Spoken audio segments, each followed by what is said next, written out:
O Mr. Vince, ano sagot dito?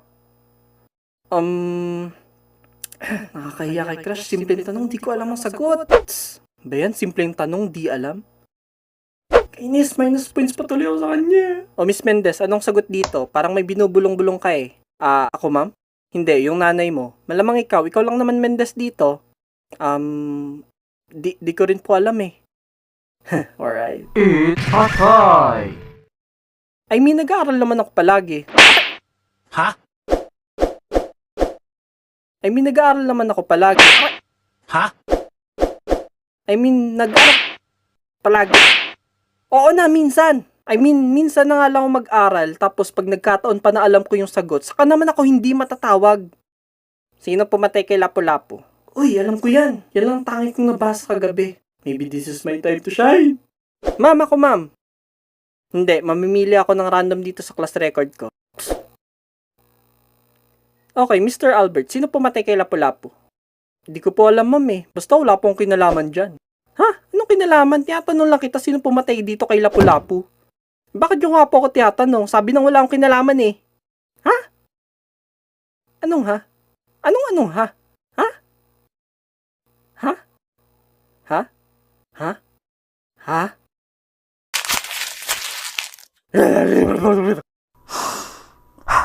Tumayo ka na nga lang. Ma'am, ako ma'am. Mr. Jan, sino pumatay kay Lapu-Lapu? Si Layla? Ha? Anong Layla? I will drive away the darkness. Tayo. Ma'am, ako ma'am. A few moments later. O ma'am, paano ba yan? Ako na lang. Okay, next question. What? Nakakainis diba? Tapos kapag hindi mo alam, saka ka naman matatawag. Okay, what would you do if fear was not a factor and you could not fail? Ano raw? Ano to, Miss Universe? Paano ko naman sasagutin yun? Okay, Mr. Vince. Bakit ako, ma'am? Kasi ikaw random na napili ko. O bakit di mo alam? O kanina, lakas-lakas ang sagot. Tapos ngayon, ikaw random na napili ko. Kanina, lakas-lakas. Pero may iba namang case na tutulungan ka ng katabi mo at magbubulong ng sagot. Mga anghel na handa kang tulungan sa oras ng kagipitan.